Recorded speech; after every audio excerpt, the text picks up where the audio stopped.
आज मेरी बेटियों को गवर्नमेंट के एजुकेशन इदारों में हिजाब पहनने से रोका जा रहा है, तो ये आर्टिकल 25 का प्रोसेस कहां तक कामयाब हुआ? पुलिस की इख्तियारात गौरक्षक को दे दिए और उन इख्तियारात का बेजा इस्तेमाल मॉब लिंचिंग में हुआ। किसका हुआ? एक लड़का था साबिर मलिक बंगाल का, मार के पीट कर मार दिया गया। क्यों? क्योंकि उसने बीफ खाया, बाद में मालूम हुआ नहीं खाया। जुनैद और नसीर को गाटमीका के थे, उनको जिंदा जला दिया गया। मुझसे पूछा जा रहा है कि 500 साल पहले तुम्हारी मस्जिद थी, नहीं थी? ख्वाजा अजमेरी की दरगाह कह रहे नहीं है। अरे सर, अगर मैं इस पार्लियामेंट में खोद दूं, इसमें गड़ा कर दूं, तो खाने जहां का हिस्सा मिलेगा तो मेरी हो जाएगी ये? आप बताइए। मैं तब्दील मजहब नहीं कर सकता, सरकार से पूछना पड़ेगा मुझे अपना मजहब बदलने के लिए। अगर अंबेडकर आज जिंदा होते तो बाबा साहब को भी कहते कि आप जाकर परमिशन लो, तब मजहब बदलना पड़ेगा आपको। ये हालात आज यहां पर पैदा हो चुकी है। वजीर आजम कहते हैं कि वक्फ का ताल्लुक संविधान से नहीं है। अरे कौन पढ़ा रहा है वजीर आजम को? आर्टिकल 26 पढ़ा लीजिए। आर्टिकल 26 की बात कही गई।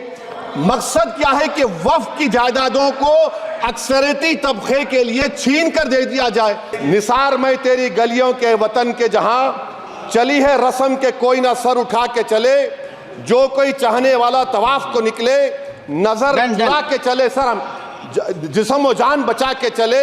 बहुत है जुल्म दस्ते बहाना के लिए, सर हम जो चंद अहले जुनू तेरे नाम ले वाले इख्तिदार की कुर्सियों पर बैठने वाले जो लोग थे और है, वो इंटेलेक्चुअली डिसऑनेस्ट है। संविधान सच्चा है।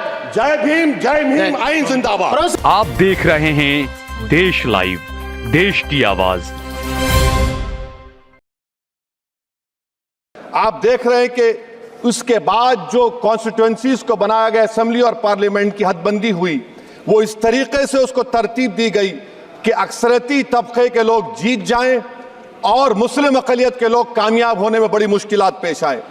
इसीलिए 2007 में सच्चर कमेटी ने कहा था, सिफारिशात में कहा कि अब जब हदबंदी होगी तो माकूल तरीके से बनाया जाए ताकि मुसलमान पार्लियामेंट और असेंबली के इलेक्शन जीत सके। मुझे नहीं मालूम कि अब नए सेंसस के बाद जब हदबंदी होगी तो उसकी सिफारिशात को रखा जाएगा या फिर मार्जिनलाइजेशन जो मुसलमानों का हो रहा है 75 साल से, वो चलता रहेगा।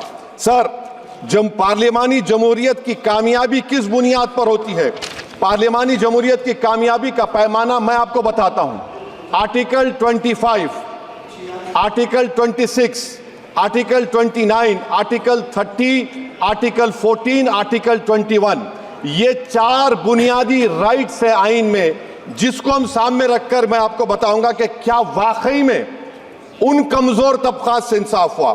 मिसाल के तौर पर आर्टिकल 15 और 16, सर 1950 का प्रेसिडेंशियल ऑर्डर निकला, तारीखी नाइंसाफी के खात्मे के लिए रिजर्वेशन दिया गया, तारीखी नाइंसाफी के लिए हजारों साल के जुल्म की बिना पर, मगर उनको नहीं मिला जिनका मजहब इस्लाम और मुसलमान था, जो भी उनसे भी नाइंसाफी जुल्म हुआ। दूसरी बात सर, दफा 25 में प्रोफेस कहा गया, आर्टिकल 25 टॉक्स प्रोफेस।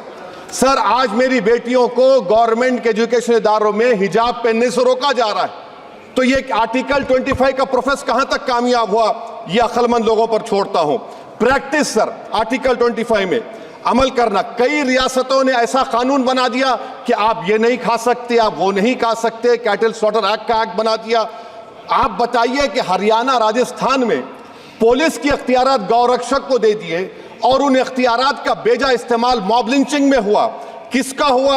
एक लड़का था साबिर मलिक बंगाल का, मार के पीट कर मार दिया गया। क्यों? क्योंकि उसने बीफ खाया, बाद में मालूम हुआ नहीं खाया। जुनैद और नसीर को गाटमीका के थे, उनको जिंदा जला दिया गया। सर, फिर प्रोपगेट, आप ये आर्टिकल 25 का 3rd सेक्शन प्रोपगेट।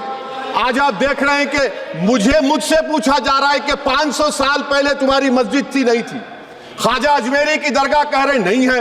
अरे सर, अगर मैं इस पार्लियामेंट में खोद दूं, इसमें गड़ा कर दूं, तो खाने जहां का हिस्सा मिलेगा तो मेरी हो जाएगी ये? आप बताइए। अब आप देखिए ये प्रोपगेट क्या हो रहा है। अच्छा, जो तब्दीली मजहब का कानून, तब्दीली मजहब, मैं तब्दील मजहब नहीं कर सकता, सरकार से पूछना पड़ेगा मुझे अपना मजहब बदलने के लिए। अगर अंबेडकर आज जिंदा होते तो तो बाबा साहब को भी कहते हैं कि आप जाकर परमिशन लो तब मजहब बदलना पड़ेगा आपको। ये हालात आज यहां पर पैदा हो चुकी है। सर आर्टिकल 26 देखिए, it gives religious denomination the right to establish and maintain institution for religion charitable. वजीर आजम कहते हैं कि वक्फ का ताल्लुक संविधान से नहीं है। अरे कौन पढ़ा रहा है वजीर आजम को? आर्टिकल 26 पढ़ा लीजिए। आर्टिकल 26 की बात कही गई। मकसद क्या है कि वक्फ की जायदादों को अक्सरियती तबके के लिए छीन कर दे दिया जाए। आप अपनी ताकत की बुनियाद पर छीनना चाह रहे हैं। सर दफा 29 पे आ जाइए, आर्टिकल 29। लैंग्वेज का, जबान का तहफ्फुज है। उर्दू को खत्म कर दिया गया। वो उर्दू जिसके हमारे मुजाहिदीन आजादी ने नारा दिया था, इनकलाब जिंदाबाद का, उस जबान को आप खत्म कर रहे हैं। कल्चर, आप कल्चर की बात इनसे पूछ लीजिए, वो बोलेंगे नहीं, हमारा जो कल्चरल नेशनलिज्म है वो कल्चरल नेशनलिज्म नहीं है बीजेपी का। वो कल्चरल नेशनलिज्म आला जात का हिंदुत्व का नेशनलिज्म है, जो भारत के इंडियन नेशनलिज्म से बिल्कुल मुख्तलिफ है। सर अब आप आ जाइए, सर आर्टिकल 30 पे आ जाइए। सर आर्टिकल 30 पे आ जाइए। सर आर्टिकल 30 में माइनॉरिटीज को राइट दिया गया। This house has passed a law in 1981 to give minority AMU. This government went to the Supreme Court and said no, we'll oppose minority status. This house voice was suppressed in the Supreme Court, sir. That is why I say that the executive has argued contrary to the parliament. Sir, right to life तो उस वक्त भी था। मैं आपको मिसाल दे रहा हूं। सर दिसंबर 63 में 63 में कश्मीर में रसूलुल्लाह सल्लल्लाहु अलैहि वसल्लम के मुंह मुबारक की चोरी हुई तो पूरे देश में, sir only 2 minutes, sir, only 2. Please wind up. Only 2 minutes, sir. Please, sir, only 2. Time is not the Prime Minister has to. Sir, I'm concluding, sir. I'm concluding. Raja Sahab, I'm concluding. Please, he has to reply. Listen to me, sir. Sir, my Shikwa Hind Bayan. Please, 1 minute. I'll conclude, sir. 2 minutes. Now, in Article 20, after that in 63, 8 lakh Muslims were pushed into East Pakistan. What has changed? Please tell me. 2013 Muzaffarnagar, 50,000 were shifted. Sir, riots to and riots happened. Nelli massacre, Hashimpura, Maliana, Mumbai 93, Ahmedabad 69, Gujarat 2002, 22, Delhi 84, Delhi. Nothing has changed, sir. Lastly, sir. Please. Lastly, sir. On judiciary, sir. On judiciary, sir. I'm concluding. On judiciary, sir. CAA is not being heard. 2 sitting chief ministers get bail, but Stan Swamy died in the prison, sir. That is why I say the institution functioning of Obviously, please accountability. And lastly, sir, just now Ravi Shankar Prasad has quoted a book. In that book, there's a Tipu Sultan also. Okay. That is, sir. I'm concluding by reciting a sher. On this I conclude, sir.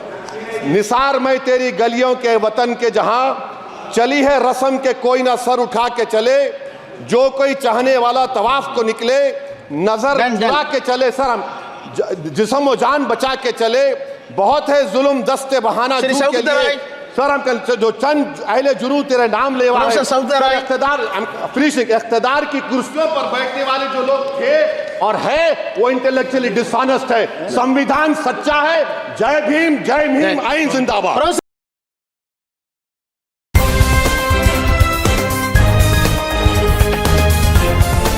देश और दुनिया की तमाम छोटी और बड़ी खबरों के लिए हमारे चैनल को सब्सक्राइब करना न भूलें और बेल का बटन जरूर दबाएं।